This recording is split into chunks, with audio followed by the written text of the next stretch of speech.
On va parler de Jean 6 ce matin.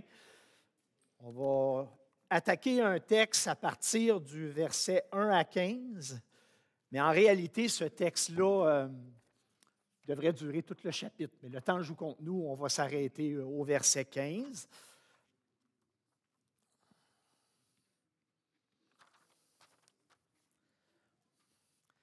Jean 6,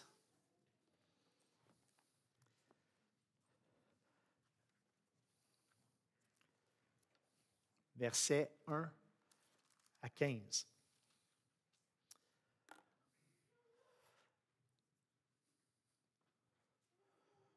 Ce que je vais vous demander de faire, puisqu'on a plusieurs versions, j'aime bien procéder de cette manière-là, j'aimerais que vous puissiez lire le texte dans votre propre version. Parce que c'est plus facile à comprendre dans des cas comme ça. Je vous donne un petit peu de temps pour lire les versets 1 à 15 et ensuite je vais prier, on va entamer l'enseignement ensemble. Donc, je vous donne le temps nécessaire pour lire. Juste levez la main gentiment quand vous avez terminé, que je puisse avoir une idée qui a terminé, s'il vous plaît.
On va prier. Courbons nous prions.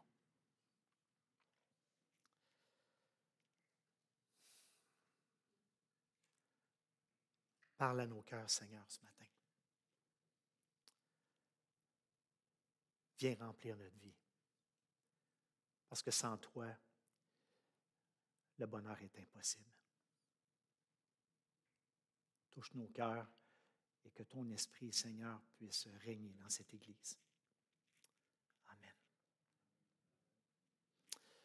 Donc, on va entamer la première portion du chapitre 6 qui se trouve à être cette portion où Jésus va faire la multiplication des pains. Il y a eu 2 miracles de multiplication qui ont eu lieu dans les évangiles. Ce qu'il y a de particulier dans ce passage-là, c'est que cette multiplication des pains-là est la seule qui est rapportée dans les 4 évangiles.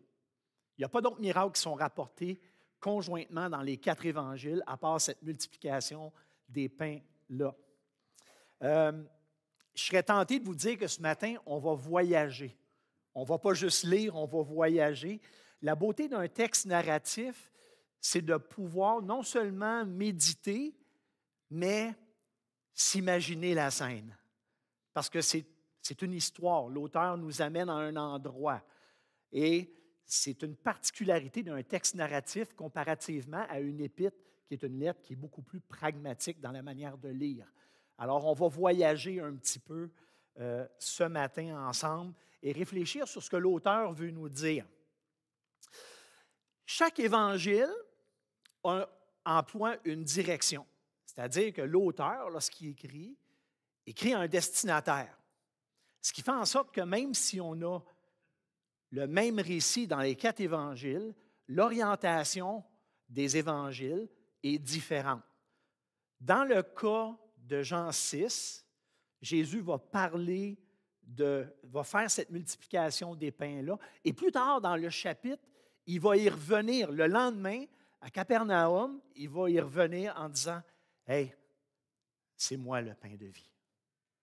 Si tu veux la vie, c'est moi le vrai pain. » Donc, le début du chapitre 6, c'est un petit peu, en quelque sorte, une certaine leçon de choses sur laquelle Jésus va revenir à la fin du chapitre pour faire référence. Donc, c'est un petit peu qu'est-ce qui se passe. Pour se mettre dans le contexte, on peut facilement aller dans Marc qui donne une information intéressante dans le même passage. C'est que les disciples sont revenus de mission. Jésus les a envoyés en mission et là, ils sont revenus. Et il s'est passé plein de choses. Il y a eu des miracles qui ont été produits. Ils ont proclamé l'Évangile. Et c'est dans ce contexte-là que Jésus reçoit les disciples. Au verset 1, chapitre 6 de Jean, on dit « Après cela, Jésus va prendre ses disciples et va vouloir se mettre à l'écart. Ils vont traverser la rive et manifestement, ça n'arrête pas les gens qui veulent voir Jésus, puisque eux aussi finissent par suivre. Cette isolation-là avec laquelle Jésus voulait, ce temps-là avec lequel Jésus voulait passer avec les disciples, c'est dérangé par ces gens-là qui ont vu Jésus faire des miracles et qui le suivent. Fidèle à lui-même dans les évangiles, Jésus est généreux, ne renvoie pas la foule et va les accueillir.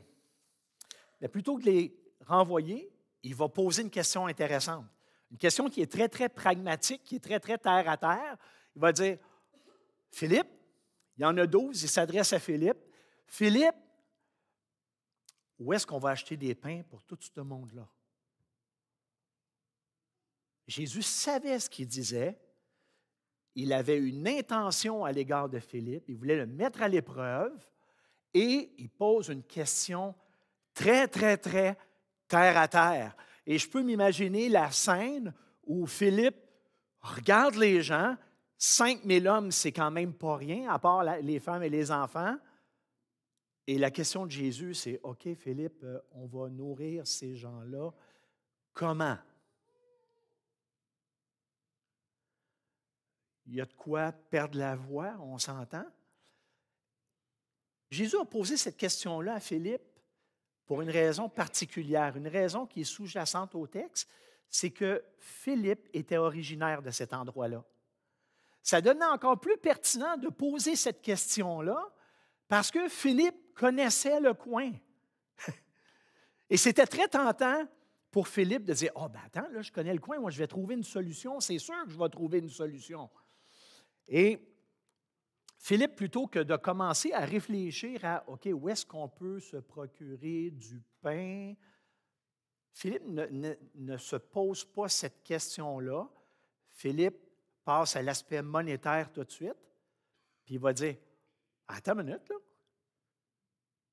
Acheter du pain pour toute cette gang-là, là, c'est de l'argent. Et on s'entend que les apôtres n'avaient pas cet argent-là. La question ne se serait pas posée si dans la bourse des apôtres, cet argent-là était là. Mais cet argent-là n'y était pas. L'argent demandé, ne serait-ce que pour avoir un petit morceau de pain, représentait 8 mois de salaire à l'époque. C'est quand même pas rien. Travailler pendant 8 mois pour donner un petit morceau de pain à tout le monde, c'est cher payé.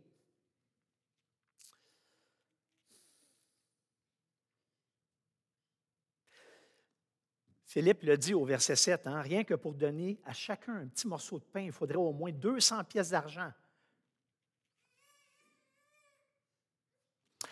André prend part à la conversation parce qu'on cherche une solution. Il y a que les 5000 personnes qui sont là ne disparaîtront pas. Donc, André prend part à cette discussion-là. Et puis, aussi farfelu que ça puisse être, il va proposer une autre solution. Et c'est farfelu quand on s'arrête à y penser. Il y a ce petit garçon-là là, qui a 5 pains et 2 poissons. C'est presque ridicule dans le texte d'avancer quelque chose comme ça, sachant qu'on a 5000 personnes en face 5000 hommes en face de nous autres. Et là, on peut se poser la question, mais comment ça se fait que Jean avance cette idée-là de solution? Ou un début de solution avec 5 pains puis 2 poissons? Est-ce que les gens ne sont pas conscients ce que ça coûte pour nourrir ces gens-là?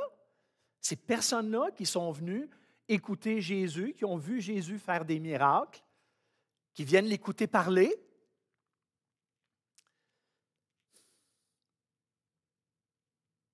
Je ne peux pas croire que dans les 5000 hommes, quand on s'arrête à y penser, qui étaient là, il n'y avait pas quelqu'un qui avait de la bouffe à part ce petit gars-là.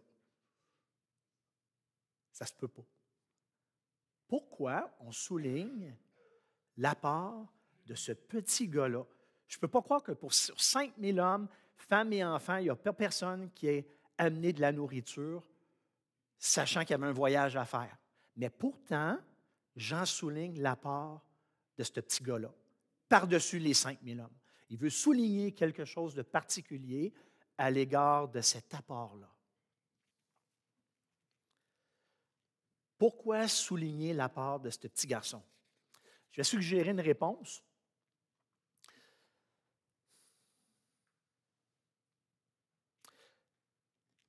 Les 5 pains et les 2 poissons avancés défient toute logique par rapport à notre intelligence. C'est impensable de penser nourrir ces gens-là. Et en soulignant un apport si faible, ça nous met en face de l'impossible, encore plus.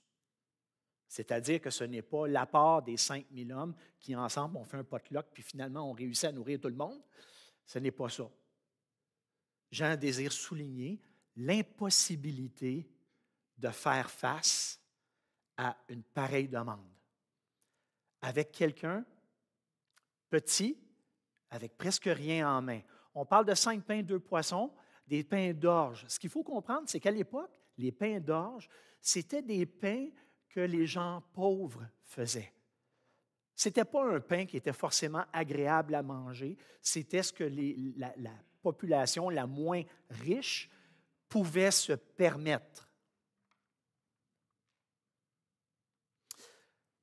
Mais Jésus va prendre le peu qu'il a d'offert et va faire quelque chose de grand à la hauteur de ce qu'il est. Et je suis sûr que cet apport-là va faire une différence. Le maigre apport de ce garçon va faire un apport très, très important parce que les 5000 hommes vont être nourris. Il va prendre part à une œuvre qui est bien plus grande que lui, bien plus grande que beaucoup de choses. Et il ne le sait pas encore.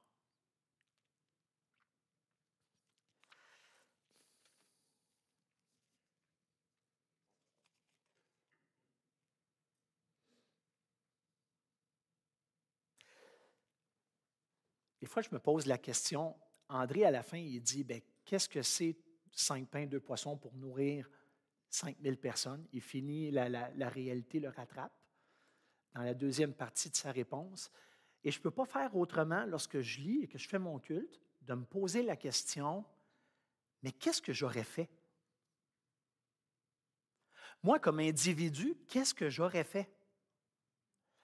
Est-ce que je me serais tourné aisément vers Jésus en disant, Seigneur, c'est sûr que je ne suis pas capable de nourrir tous ces gens-là. Est-ce que j'aurais fait comme Philippe et André, où j'aurais tenté, en dépit de tout ce que je vois, de trouver absolument une solution par mes propres moyens? Parce que c'est ce que Philippe et André ont tenté de faire. Jésus leur a remis la question et plutôt que de s'en remettre à Jésus, ils ont cherché une solution, même si la logique exigeait que ce soit impossible. Est-ce que j'aurais appliqué ma volonté à prendre mes 5 pieds et émietter ça le plus possible en espérant qu'il y en ait le plus? En pensant par moi-même que même si c'était illogique, je pouvais parvenir à quelque chose par moi-même?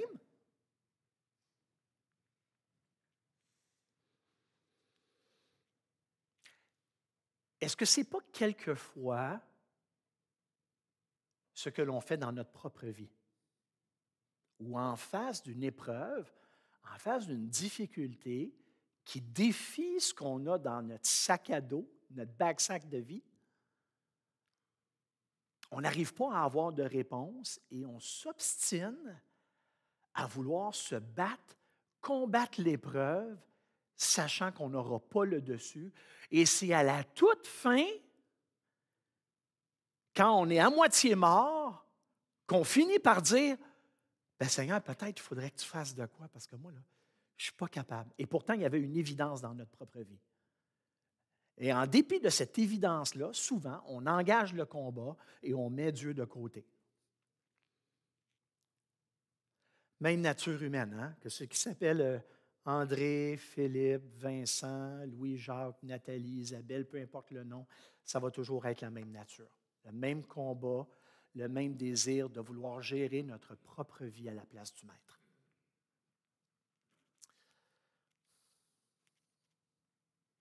C'est un peu une scène surréaliste. C'est un peu comme si je disais, je suis content d'avoir Emmanuel puis Florence dans la salle. Je m'excuse, je vous pointe un petit peu du doigt. Mais c'est un petit peu comme avoir une scène surréaliste où dans l'Église, on a quelqu'un qui est gravement blessé, mais vraiment blessé. Et là, on est tous ensemble, et là, on discute ensemble, puis on cherche des solutions pour aider cette personne-là. Puis on dit, hey, il ne s'en tirera pas si quelqu'un ne l'aide pas, hein? Mais qu'est-ce qu'on va faire? Ah, il faudrait peut-être aller chercher un plaster, peut-être une débarbouillette, puis il est en train de se vider de son sang, alors qu'il y a une évidence entre nous, on a des gens qui peuvent prodiguer les premiers soins et sauver la vie de cette personne-là. Est-ce que ce n'est pas un peu ce qui se passe dans cette scène-là, où les disciples sont là, et puis ils discutent du moyen de nourrir 5000 hommes, et personne ne se tourne vers quelque chose qu'il y a de plus évident, la personne de Jésus. Ils ne se sont même pas tournés pour dire, « Seigneur, c'est clair qu'on n'y arrive pas. On ne sait pas pourquoi tu nous poses cette question-là. On n'y arrivera pas. » C'est comme si Jésus est l'acteur passif dans cette scène-là, comme à bien des égards, malheureusement, dans notre vie. Parce que nous sommes faits de la même nature. Aucun personnage dans cette scène-là, humblement, ne songe à se tourner et dire « Jésus vient à notre secours ».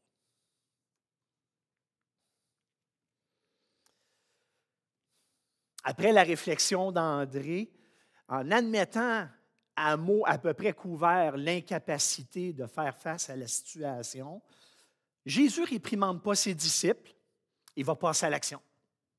Il va faire asseoir les gens et puis il va rendre grâce pour 5 pains, 2 poissons.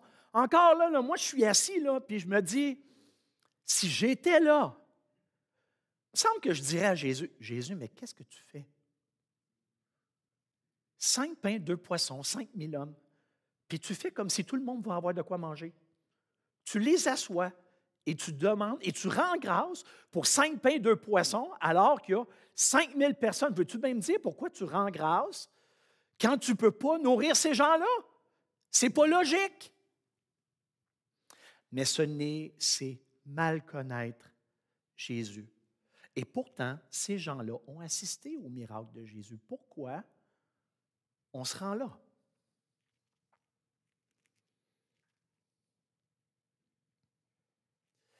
La distribution est faite, et si Philippe considérait avec 200 pièces nourrir les gens, avec 5 pains, 2 poissons, Jésus nourrit 5000 hommes, plus les femmes et les enfants.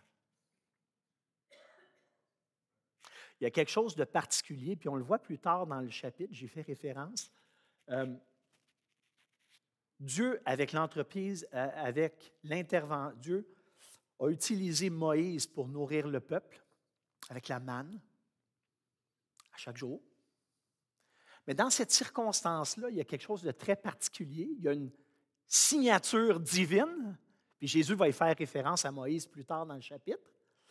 Mais non seulement il y a ça, c'est que présentement, le maître ne fait pas juste nourrir, il y a une surabondance. Il y a 12 paniers pleins. Après, il n'a pas juste nourri les 5000 hommes, il y en avait encore.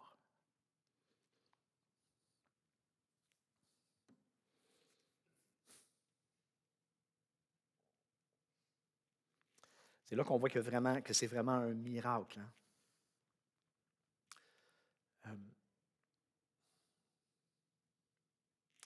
La réponse au miracle ne tardera pas à se faire attendre. Si les gens sont venus voir Jésus parce qu'ils avaient assisté à des guérisons, là, ça vient renchérir une autre couche par-dessus ça, et là, les gens veulent le faire roi. Et Jésus le sait, c'est la réaction de la foule devant quelqu'un qui les a nourris, qui a pris soin d'eux. C'est normal, on aurait fait la même chose. C'est vrai que le peuple avait besoin d'un berger, c'est vrai que le peuple avait besoin d'un roi, un roi qui pourrait vaincre les Romains, mais le peuple n'avait pas besoin d'un berger comme eux l'entendaient.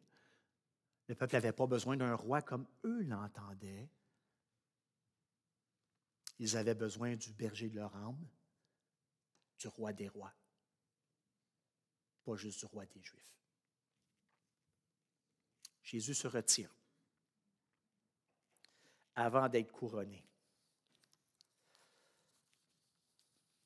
Qu'est-ce qu'on doit comprendre d'un texte comme ça?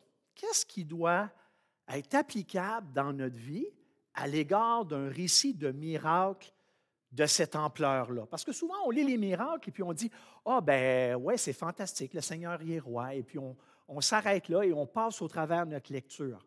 Mais l'auteur a quelque chose à nous dire à l'égard de ce passage-là. La première chose qu'on doit comprendre, c'est que Jésus est le pourvoyeur de tous nos besoins. Oui, il a nourri la foule, mais dans sa bonté, il n'a pas juste nourri la foule. Il est plus que le pourvoyeur du pain, il est plus que le pourvoyeur de la santé en guérissant. C'est lui le pain de vie. C'est par lui que nous vivons. C'est par lui que le peuple va vivre et il va y faire référence par la suite. Quand Jésus dit dans Matthieu 28, dans Matthieu 11, « Venez à moi, vous tous qui êtes fatigués, chargés, puis je vais vous donner du repos. » Est-ce que ce n'est pas le pourvoyeur de nos vies? Ce n'est pas les 5 pains, ça. Ce n'est pas une guérison. Et Dieu sait que dans notre vie, on est drôlement chargé de soucis, chargé de préoccupations, pressé comme des citrons. Mais Dieu dit, viens à moi. Je suis le pain de vie, le berger de ton âme. Et ce n'est pas juste le pain. Ce n'est pas juste le concret que je peux t'offrir, c'est mon aide, ma présence, ma puissance, mon réconfort, ma bonté. Est-ce que ce n'est pas ce que Dieu veut pour son peuple? Alors pourquoi on a tant de peine à l'accepter? Quand on lit tous les évangiles, on voit de nombreuses personnes venir à Jésus, que ce soit les 10 lépreux, que ce soit le centurion, tellement de gens qui sont venus à Jésus Cette femme qui a été accusée d'adultère, qui aurait dû mourir, par la loi du moins. Mais qu'est-ce que Jésus a dit à cette femme-là qui était si libérateur? Femme, où sont tes accusateurs? Je ne te juge pas. Va et ne pêche plus. C'était beaucoup plus que du pain, ça. Jésus est venu au secours de son âme. Les évangiles regorgent de situations comme ça et on est appelé à vivre ces situations-là à condition qu'on ne fasse pas de Jésus un acteur passif dans notre vie. Il ne disparaîtra pas, il va être là, il est présent. Mais est-ce qu'il va être passif?